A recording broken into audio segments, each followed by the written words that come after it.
Hello and welcome to the first English Today Business DVD. In our new story, On the Job, you'll meet two young career girls, and with them you'll learn about company life and the language you use in the workplace.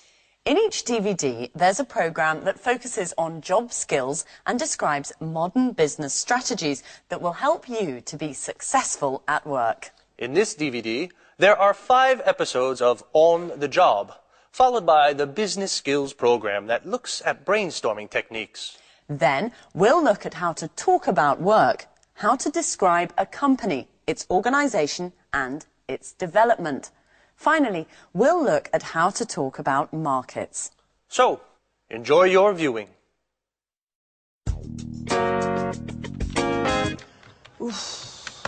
This report is so boring. Numbers, accounts and statistics. I hate it. I'm an artist. When I was younger, I used to write short stories, novels, poems, and I was good at it. What has happened to my inspiration? What am I doing here? A publishing house. That's where I would like to work. Okay, Victoria, stop dreaming. Let's get back to the report. The boss wants it on his desk at 5 this afternoon. Oh, isn't there anything more interesting to do? Like listening to some good music.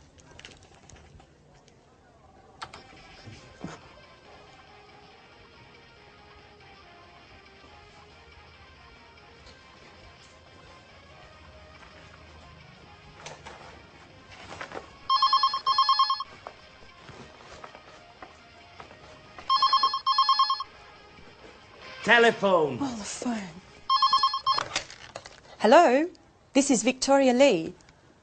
Oh, Lucy, what can I do for you? No, I'm not busy. Well, actually, I am very busy. I have to write a boring report for the boss. Anyway, what is it? Is there a problem? What? Mr. Lewis wants to speak with me? Really? Yes, yes, of course. Put him through. Good morning, Mr. Lewis. It's a pleasure to hear from you. How are you? I'm fine, sir. What can I do for you? Yes, I know the product. It's very interesting, innovative, and the marketing department thinks it has a lot of potential for the international market. What? Me? Really? Thank you, sir. Yes, yes, immediately. Yes, yes, Victoria. Today is your lucky day. Bye-bye, boring report.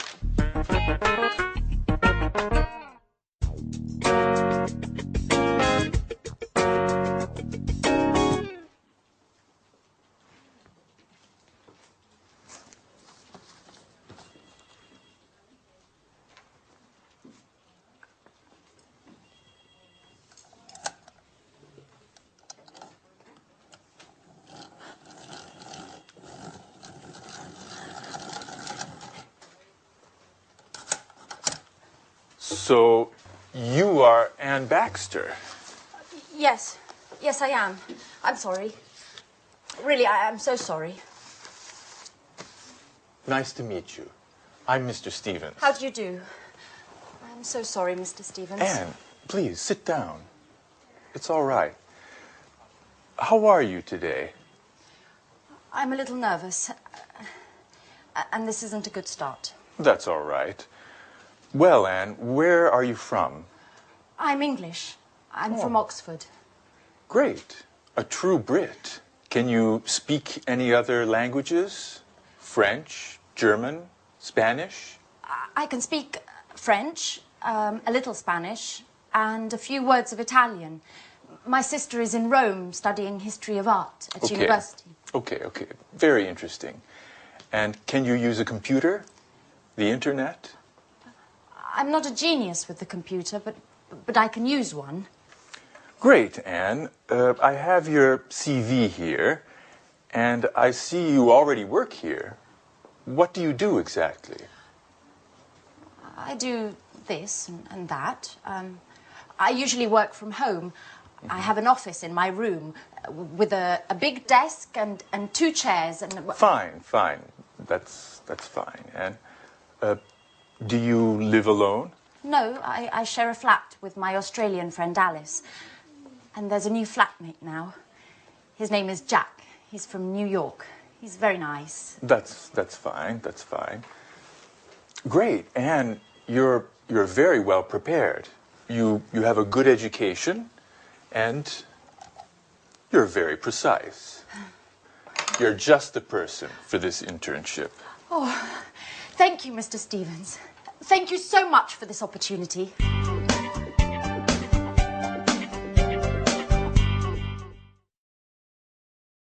Good. Now, let's see if you know the names of jobs and professions.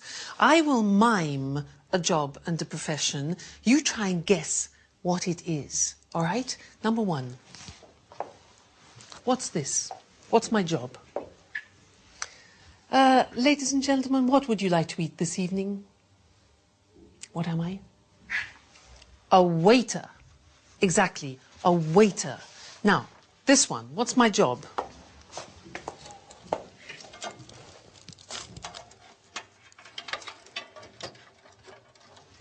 Difficult job. I'm a computer technician. A computer technician. Okay, next one. This one.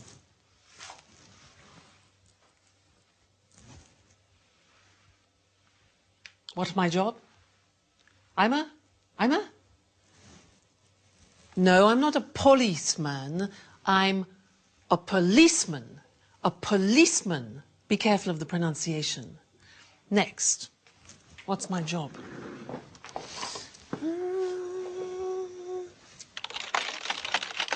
Hello? Hello? Yes, yes, yes. Thank you. What's my job? I'm a difficult one. Secretary. Listen to the pronunciation. I'm a secretary. Next one. Let's see. Here. This one here.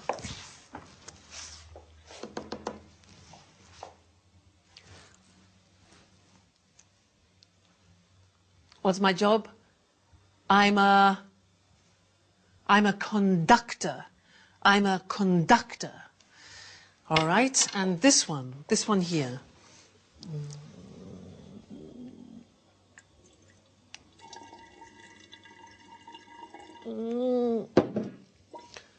I'm a scientist. Again, a difficult pronunciation. Scientist. This one here. That's 78 for the chips, and then 20 for the chicken. That makes... that'll be €79, madam. Thank you. I'm a cash assistant. A cash assistant. All right. Next one. This one here. Follow me. You see this beautiful monument that we have in the city of Florence is the Duomo. What's my job? I'm a tourist guide. Listen to the pronunciation. I'm a tourist guide. This one, this is difficult. Ladies and gentlemen of the jury, I believe that this man is innocent. My job? I'm a lawyer. A lawyer. Next, this one.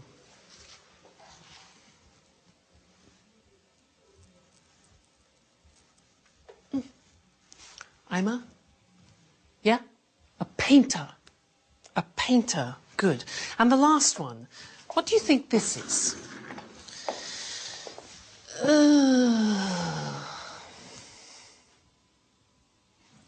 I'm retired. I have no job. I'm retired. So, what's your job? What's your father's job? What's your mother's job? Well, let's look at the screen together and check the spelling and the pronunciation of the jobs we've just looked at. All right, so here's the screen. Good. The question is, what's your job? So, the first one, I'm a waiter. Where does a waiter work? Exactly, in a restaurant. Next one, I'm a computer technician. Where does he work? Exactly. In a company. I'm a policeman. Where does a policeman work? In the police headquarters. Headquarters. All right? Next. I'm a secretary. Pronunciation, secretary. Where do I work? In an office. Okay? I'm a conductor. Where do I work? In the theatre. In the theatre. I'm a scientist. I work in a laboratory. A laboratory. Difficult pronunciation. Next. I'm a cash assistant. I work in a supermarket or in a shop. I'm a tourist guide. I work in a tourist centre.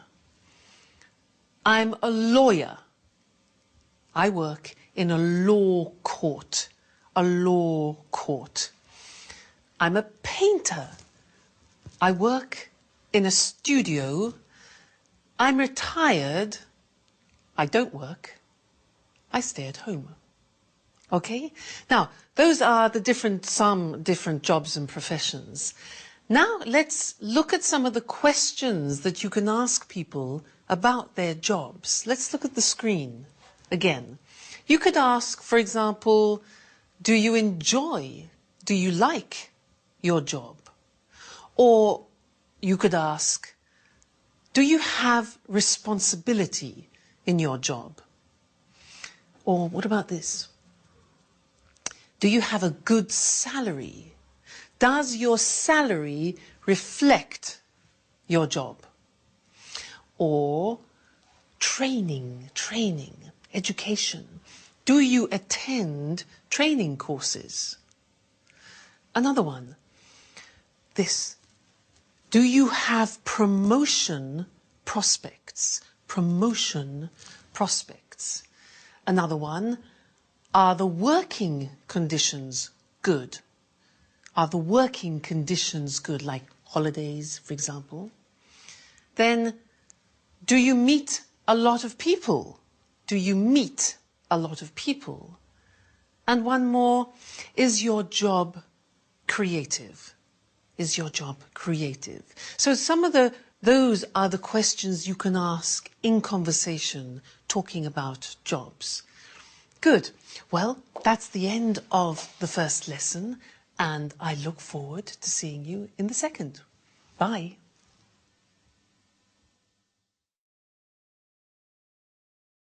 Hello, and welcome to Business Talk, the program dedicated to talking about business skills and techniques. Today's programme is all about brainstorming, a very popular conference technique designed to obtain the maximum number of ideas relating to a specific subject. In a bit, Lucy and I will give a short demonstration so you can see what it is all about. But first of all, what does brainstorming mean? And why is it used? Well, people put their ideas together with the aim of finding a solution to a specific problem. Exactly. It's a group activity. All the members suggest ideas and their contributions then stimulate new ideas. And the first rule is any idea is acceptable. Sometimes it's the most outrageous idea that can help generate a solution to the problem. The ideal number of people for a brainstorming meeting is from 3 to 8. Too many people could get a bit out of hand. Well, even 8 people calling out ideas and making comments could get chaotic, so it's useful to have a facilitator, a person who doesn't contribute but keeps this session on course and records the ideas on a flip chart. And although this is a common technique used in the corporate world, you might be surprised to know that during a brainstorming meeting, all hierarchy and roles disappear. The philosophy behind this strategy is to create a real sense of democracy within the group, so that everyone feels their opinions are valued. Now, there are certain principles to follow so that brainstorming works well. But before we look at these, let's do a little brainstorming so you actually see how it works. Okay, now there are only 2 of us, and there should really be 3 or more people in a brainstorming meeting, but this is just to give you an idea. So listen carefully to the language we use. Let's imagine the situation. Our company needs to increase its production space. A brainstorming meeting has been organized to gather some ideas. Let's start. How about opening a second factory somewhere? What if we close this factory and open a larger factory out of town? Let's explore the possibility of opening a larger factory for production and keep this space to make the shop bigger. Perhaps we could rent the building next to the factory. Why don't we look into renting part of the building next door? What about sharing a production space with another company? Couldn't we examine the possibility of building a third floor? Let's try to reorganize the space we have. What if we organise 4 shifts a day instead of 3? We could relocate our administrative staff and keep production here. How about keeping the production here and renting some office space for the administrative staff? Would we be able to reorganize the shop floor space? Why don't we try moving all the production to China? We could move part of the production to China. What about closing part of the production line? Couldn't we rethink the production line? How about keeping the production of smaller items here and moving the production of larger items to China? Okay, we're going to stop here because we're running out of time, but this process could go on for much longer until enough ideas have been collected.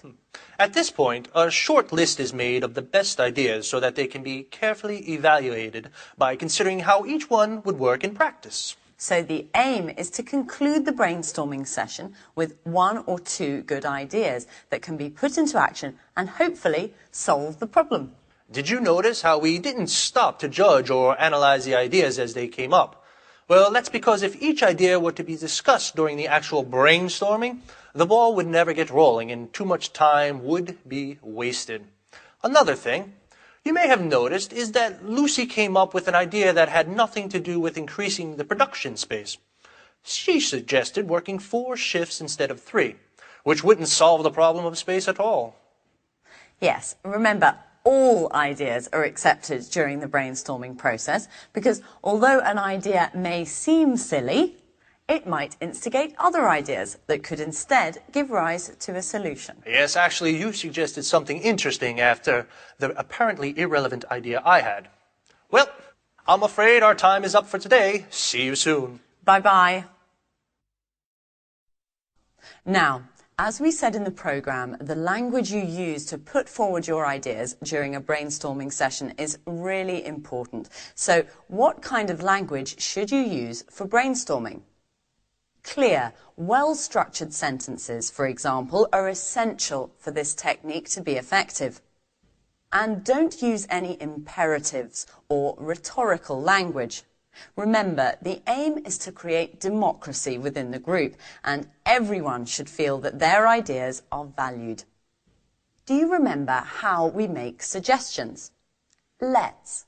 How about? These are the expressions we use in a brainstorming session. These expressions open the way to more suggestions and encourage other members to participate. Let's look at some of the structures we used during our brainstorming session. How about opening a second factory? What if we open a larger factory out of town? Perhaps we could rent the building next to the factory. Couldn't we build a third floor? Let's try to reorganize the space we have. Would we be able to reorganize the shop floor space? Why don't we try moving all the production to China? We could move part of the production to China. What about closing part of the production line? Notice how all these suggestions promote group collaboration. Brainstorming is a group activity, so it's important to make everyone feel part of a team. Okay, now let's see if you've understood. I'm going to make some suggestions as though I were in a brainstorming meeting. And then we'll see which are tentative suggestions and which aren't. Ready? We could rent another factory. Let's build another floor. I think we should close part of the production line. How about moving production to China? Why don't we try relocating the administrative staff? In my opinion, we should open another factory. Couldn't we reorganize the space we have? So, of these 7 ideas, 2 are not actually suggestions. Which 2? Yes, the 2 that started with I think and in my opinion. It's essential that in brainstorming you don't try to assert your own opinion. What's important is to work as a team. Try to limit the use of I and use we instead. It's not easy when English isn't your first language, and you probably need to practice a couple of times for it to come naturally.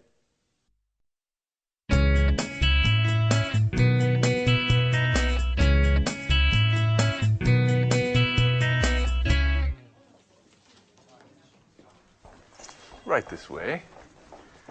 Anne, this is Gary. And this is Rachel. Hello. Hi. Pleased to meet you. Rachel is a very important team member at our publishing house. She knows everything about the company. Thanks. She was our first employee, 1985. 1985. And she can answer any questions you may have. Okay, Anne, you're in good hands. Have a productive day. Oh, all right, Anne. Are you ready? Well, Mr. Stevens founded this publishing house in 1985. Oh, just a moment.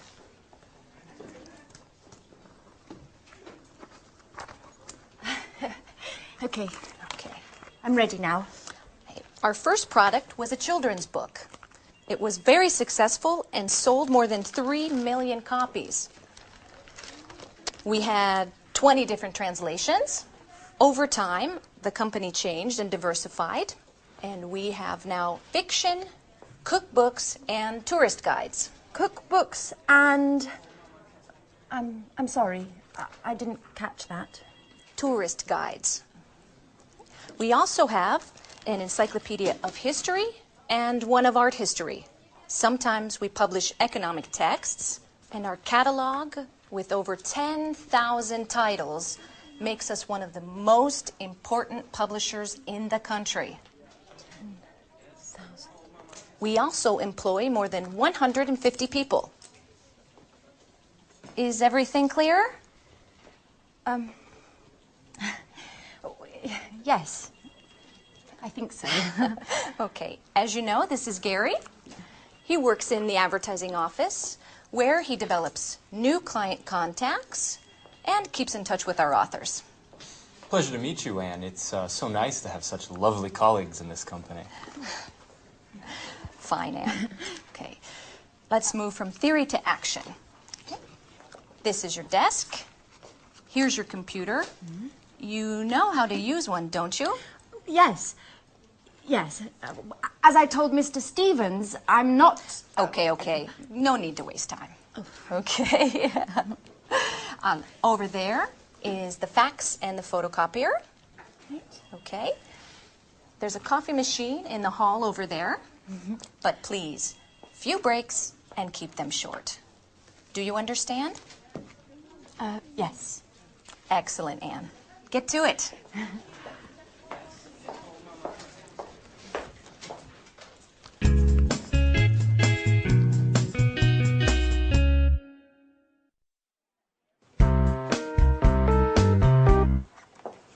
Oh, good morning, Mr. Chang. Excuse me, I was just rearranging my office. Take a seat, please. Thank you.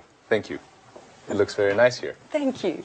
Well, before we begin to talk about our new product, I would like to give you some information about our company.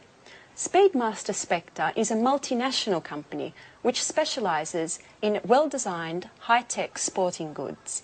Founded in Los Angeles in 1995, we now have 15 branches worldwide. That's very interesting, Mrs. Lee. How much is your company's revenue? Over the past few years, Speedmaster Spectre's revenue has grown impressively. Today we have a turnover of more than 60 million euros of revenue. Our revenues abroad amount to more than 50% of that total. Very impressive. And what are your target markets? We have product lines for men, women and children with gear covering head to toe. Our brand is synonymous with reliability. Speedmaster Spectre is trusted around the world and we are considered one of the leaders in our sector. Great. So, what can you tell me about this new product? This is a revolutionary new tennis shoe. It's extremely durable thanks to our high-quality materials. We're interested in the Southeast Asian market. We believe that these shoes are the right product for that market. And where are they manufactured? Right, that's our strength. We have factories that meet all work standards and regulations in the countries we would like to target. And what is your role, Mrs. Lee? In the past, I was responsible for the Southern European market. Just last week, I took on a new role to test and distribute our products into the Chinese market. It's a very challenging position. That could deliver positive results. Together we can do great things, Mrs. Lee. Well, goodbye, Mrs. Lee. This meeting has been very profitable for both of us. Let's talk soon. Thank you, Mr. Chang. And yes, let's meet again soon. Great. Bye-bye.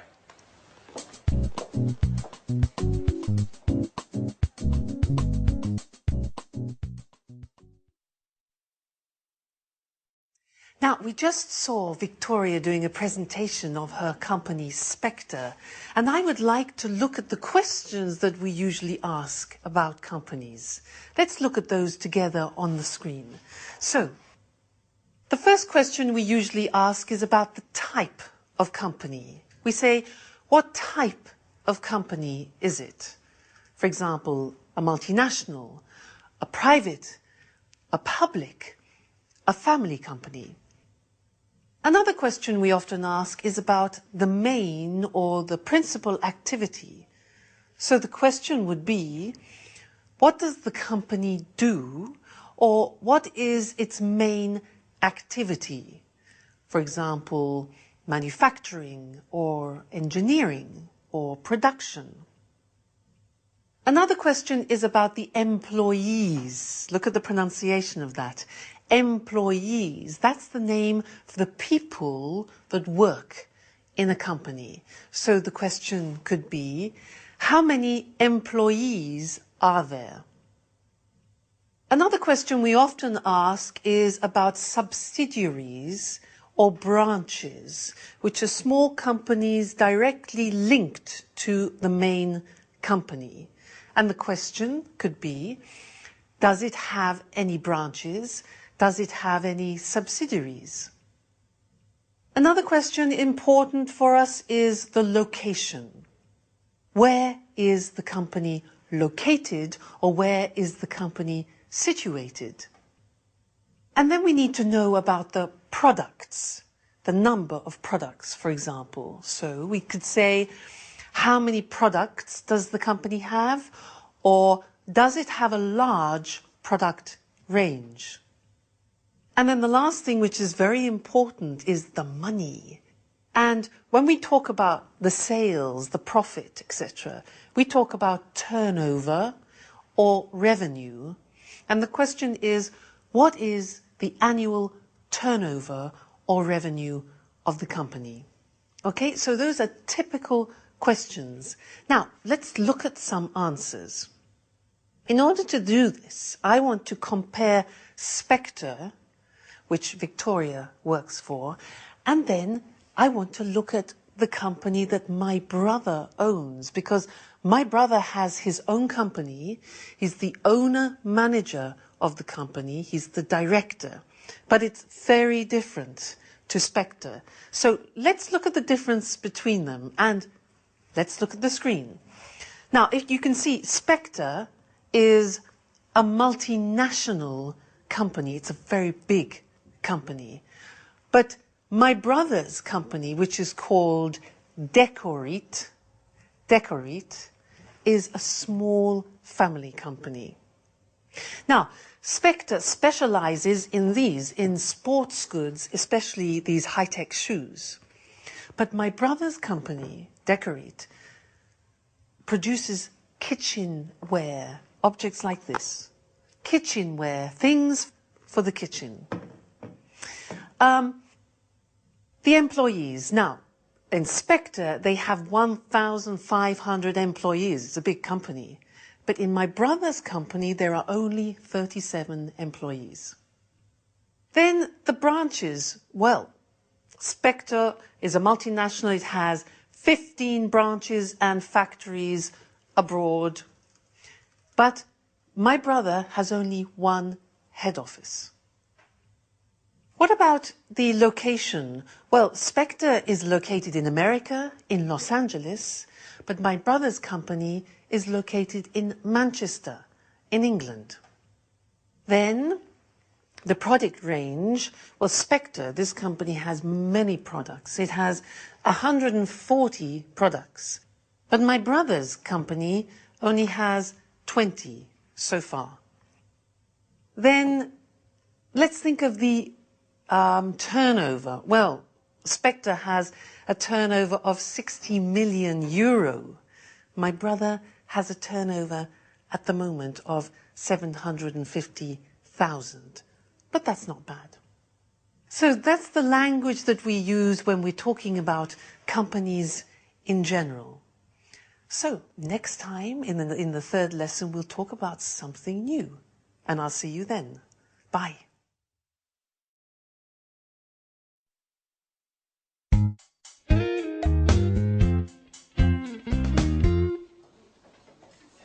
Good morning.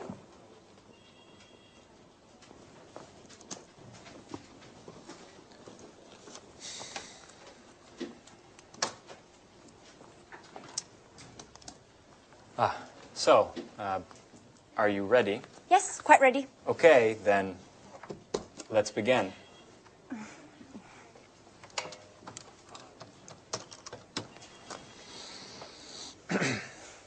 Hello, my name is Gary Reynolds from Pilgrim Publishing. May I speak to Mr. Jones? Mrs. Jones, how are you? And how is that wonderful apple pie of yours? I'm fine, thanks. Certainly, I'll hold. With a wink and a nudge, you can get whatever you want, even imaginary apple pie. This author is too important for us. Right. Hello, Mr. Jones. How are you? I'm fine, thank you.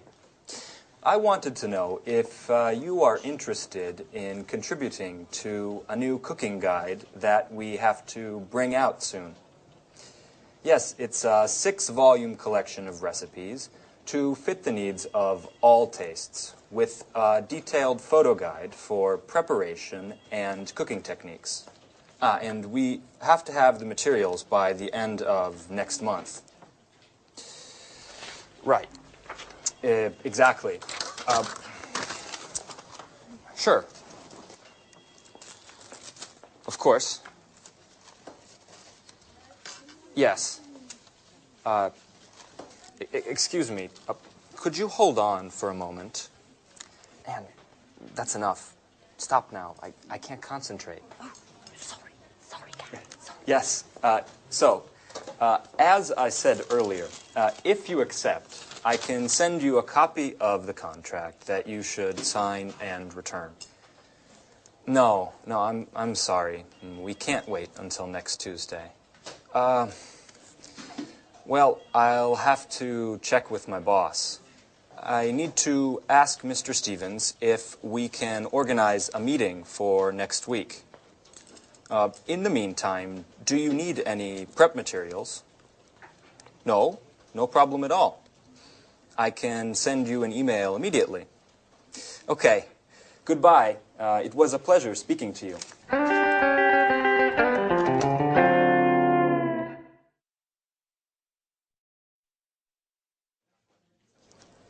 Do you always have to take notes?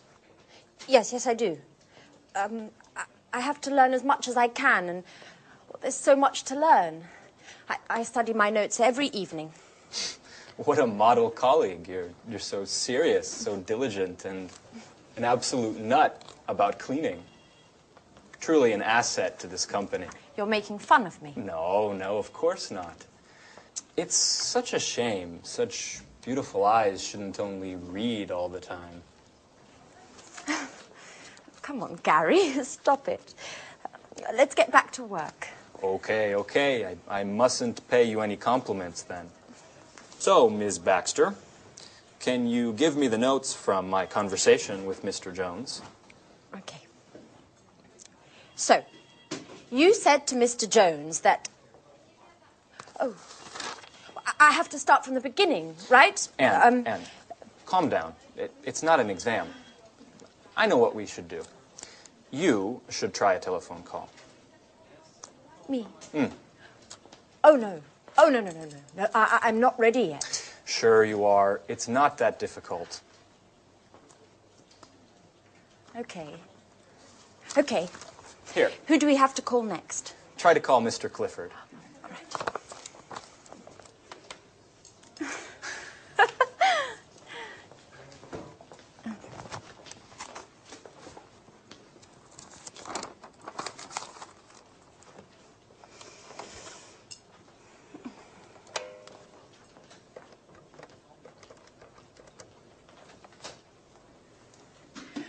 Hello, this is Anne Baxter from Pilgrim Publishing. Please may I speak to Mr. Clifford? Oh, I see. All right, thank you very much. Right, goodbye. Well, what happened? Well, Come on, tell me. I dialed the wrong number.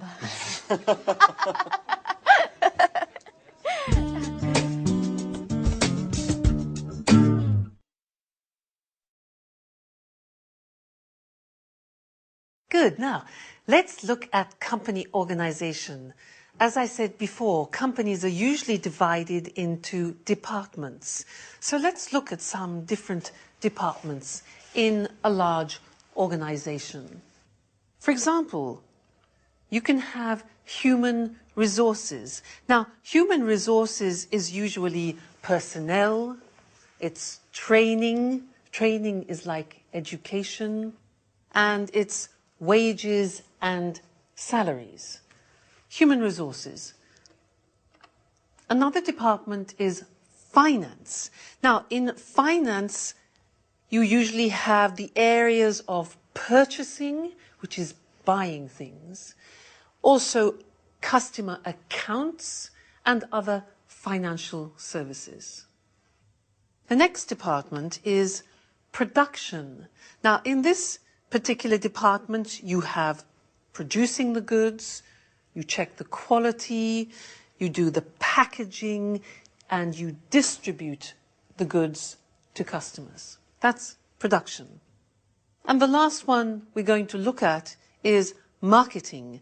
And in marketing, you advertise the product and you organize sales. So, here they are: human resources, finance, production, and marketing. Now it's your turn. I am going to describe some activities in these departments, and you must decide which of the department the activity is in, okay? I'll give you an example. For example, which department recruits staff? Recruits, that's a difficult verb, takes on staff. Which one? Human resources, finance, production, marketing. Exactly, human resources. Now, you go.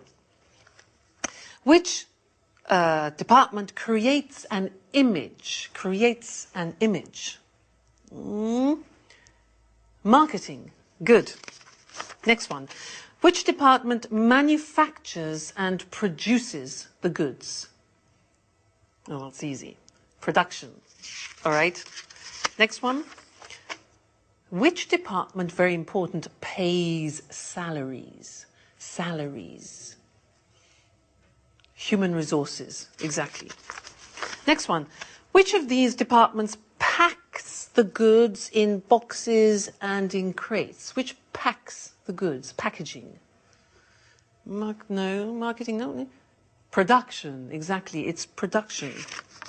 All right. Next one. Which of these prepares invoices? Now, do you know invoices? Invoices are like the bills that you send to customers or suppliers. Which one? That's a job for finance. Exactly. Next one. Which department checks the quality of the goods? The quality? Marketing? No. Production. That's it. Good. Next one. Who trains the staff? Who teaches the staff? Who organizes courses? Yeah. Human resources. All right. Now, who dispatches the products? Dispatches, that sends the products. Which one? It is production, actually. It's production. This is easy. Which one designs an advertising campaign? An advertising campaign, obvious. Marketing. Okay. Who does the budget, taxes, and investment? Clear, yeah? That's finance. Finance department, taxes. Now, who purchases? That's a difficult verb. Who purchases? That means buys.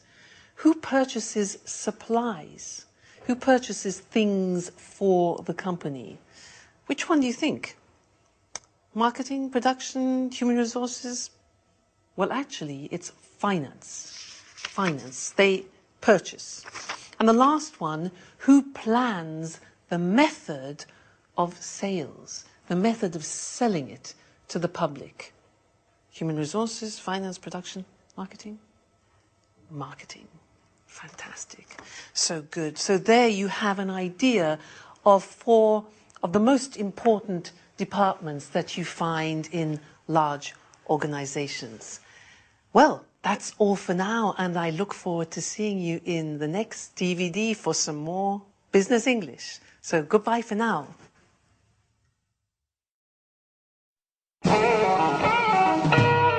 So, Mr. Stevens, may I begin to explain our typographic services? Just a moment, Mr. Richardson. I'm still waiting for our new intern. She has a lot to learn, and I think our meeting would be very useful for her. Good morning. I'm sorry I'm late, Mr. Stevens. Never mind, Anne. Anne, this is Mr. Richardson. How do you do? Good morning. Anne, I see you've had your hair done. Very nice. Oh, thank you, Mr. Stevens. It looks like you were out late last night. I hope you had fun. Were you at a party or perhaps a club? Oh, no. I was at home. Actually, it was quite a difficult night. Anyway, I don't want to bore you with my personal problems. Right. So, Mr. Richardson, tell us about your typographical services.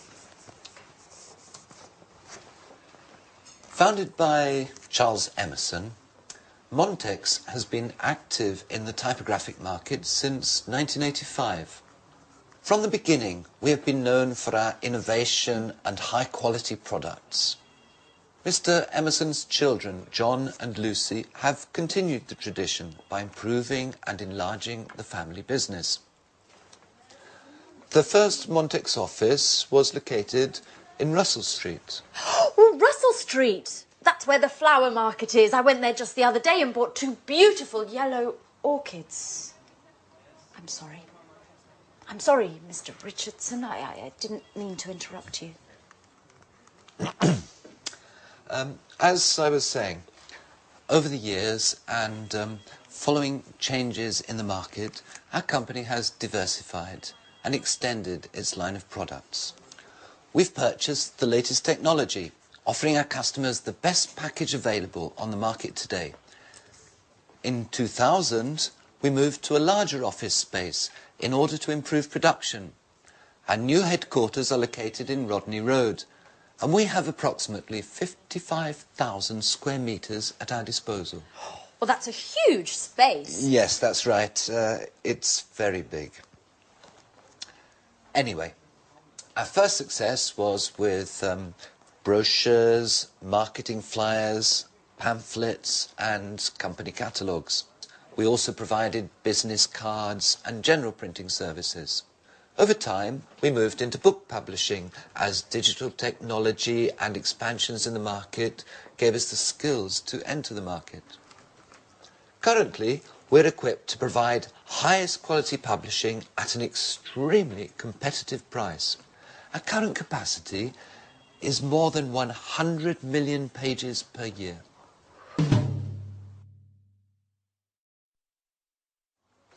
So, Anne, have you understood everything? Would you like to sum up what Mr. Richardson has said? Me? Yes. Could you? Oh, all right. I'll try.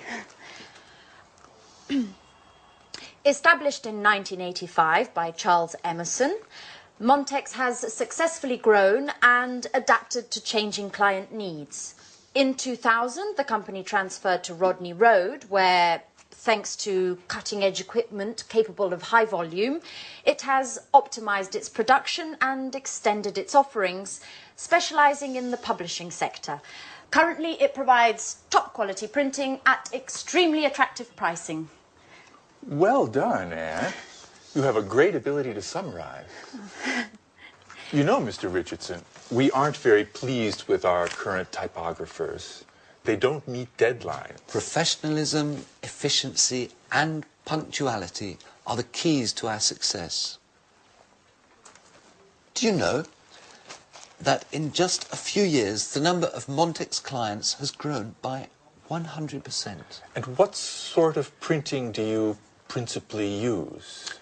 Digital printing and offset printing in the case of high density needs. What? Offset printing? Young lady, you work for a publishing house and you don't know what offset printing is? No, sir. I'm afraid I don't. Is it important? Anne, offset printing is the classic way in which a graphic project done on a computer is converted to the final printed page. I get it. I get it. Well, it is important. It's extremely important. What an idiot I must seem. I basically told you I have no technological know-how. You know, Mr. Stevens, I am studying the editor's manual that you gave me, but I haven't got to the letter O yet.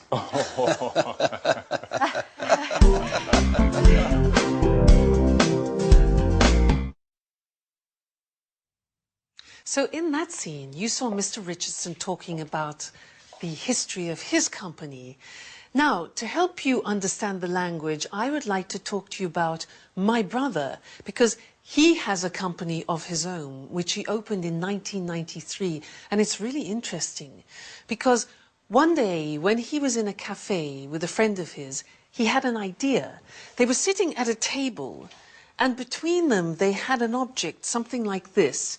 It was transparent with petals inside it. And he thought, well, wouldn't it be fantastic if they could fix that idea? So what he did is he designed a prototype. This is the example. And he made the first prototype of plexiglass. And you can see inside there are real natural objects in the plexiglass. Then he did some market research to see if people would like objects like this. And he found some potential customers. So then he looked for some suppliers, people who would sell him the plexiglass. Then he needed the money. So he asked some banks for financial support, and he set up, or he established, a company. He formed a partnership with his friend, and then he invented a name. Now, the name of the company is Decorit. So it's decor, which is like decoration, eat, which is eat, Decorit. Then he rented an office, he hired a secretary for administration, and he launched the first product. Now, that was in 1993, and the company has now developed a lot. And let's look on the screen, because it's interesting. When you talk about company history, you use the simple past tense. But when you talk about how a company develops, we move into the present perfect. Now, let's look at the screen and see how my brother's company has developed. Well, the company has grown. It has expanded. And the sales has increased a lot. Sales have increased a lot. Now, they needed more people, so they have taken on new staff. Probably about 7 or 8 new people. Then equipment. They have purchased new equipment because there's more production. Then the product range has developed. It has diversified, so you have more types of product than before. This was the prototype, and these are other examples. This plate here is another example of the products they have developed.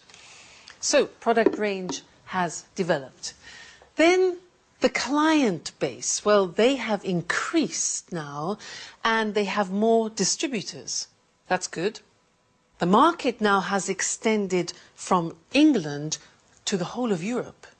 And as you see, investment, they have invested more in advertising and promoting the products. Then they've moved to bigger offices, the premises are much larger, and they have opened a subsidiary in France. So the company is doing really well. So that's some of the language to talk about company history and how a company expands. Good. That's the lesson for now, and I look forward to seeing you in the next one. Bye.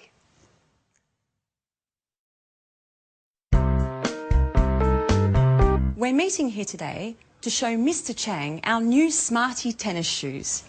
These innovative shoes are made of high-quality materials and are perfect for the Southeast Asian market, which, as we all know, is expanding rapidly. We're especially interested in the Chinese market, which is growing at a pace much faster than the rest of the world. Excuse me for a moment. Henry? Hi. I'm sorry, but I'm in a meeting right now. Let's talk later, okay? All right, tell me, but hurry up. No, Henry, I never told John he could watch TV all day. He must have misunderstood.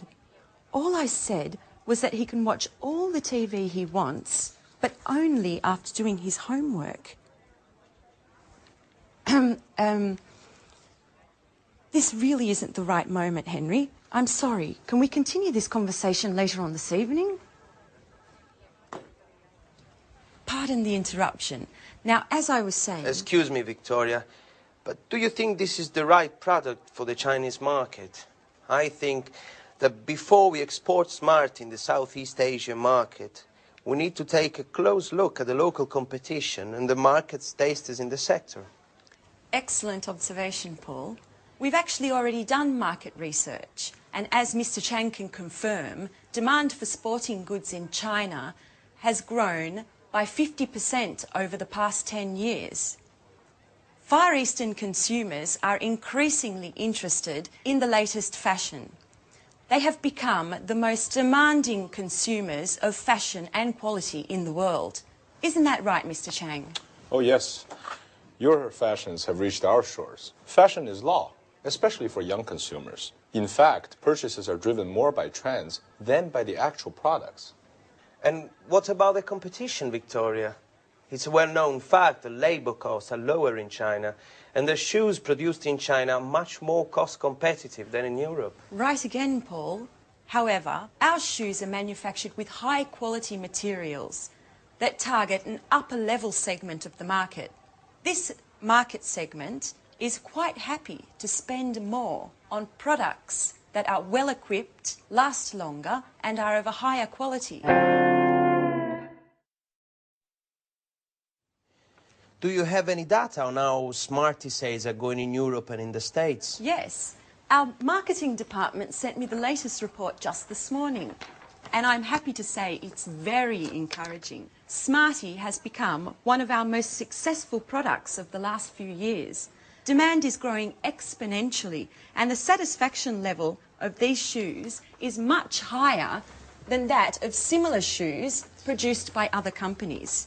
In fact, Smarty shoes are considered one of the most durable, the most functional, and most importantly, the most popular amongst the youth market. And what about the distribution?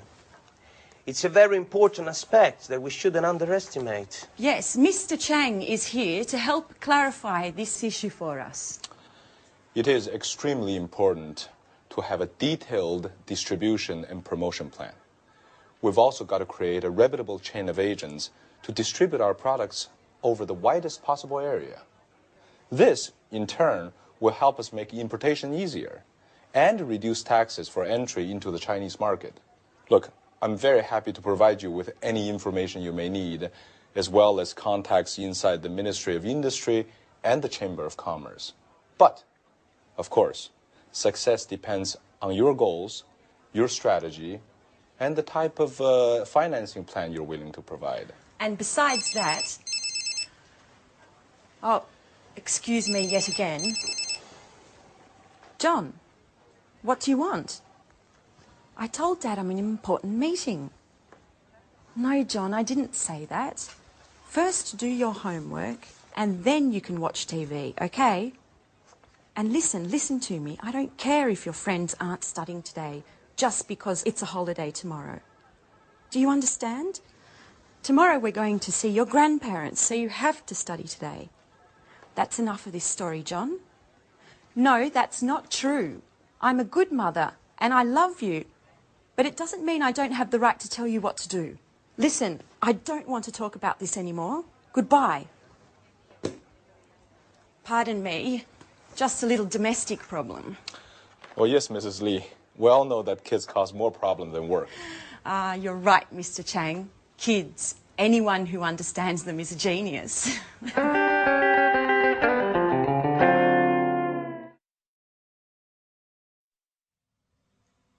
So in that scene, there were some examples of the language we use when we talk about markets. To help us understand that language more, let's go to the computer and see it. So, if a company wants to go into a new market, we talk about it as entering a market or even penetrating a market. Now, if a market has been there for a while, we say that the market is established or it's well established. But often, markets change. If they improve, we talk about the market situation growing or increasing. But if the opposite happens, we say that the market shrinks, it's shrinking, or it's decreasing. However, if we find a change which is uneven, we say that the market is fluctuating, that it's changing. Or, if there is no change, we talk about the market as being stable. If the market is full and there is no more room to promote or sell your product as a company, we say that the market is saturated. So those are the typical words that we use when we describe markets. Now, also in the scene that we saw with Victoria, they talked a lot about China and Europe, the difference between the two areas. Now, China is an important country which is coming up. And what I'd like to do now is to revise the comparatives and superlatives, in particular the comparatives, and look at the difference between those two markets, Europe and China. Let's look at the screen to help us. Here. Now, if we think about market growth, in general, market growth in China at the moment is faster. In Europe, it's slower. Labor costs. Labor costs, what's that? That is the cost of people working. Well, in China, as we know, the labor costs are definitely lower. In Europe, they're higher. What about market demand? Well, at the moment, the demand for new products and services in China is much greater than in Europe. In Europe, it's less. Production costs, another thing, well, it's cheaper to produce in China also because labor costs are lower. In Europe, it's more expensive. So many companies are moving to China for that reason. How about production time?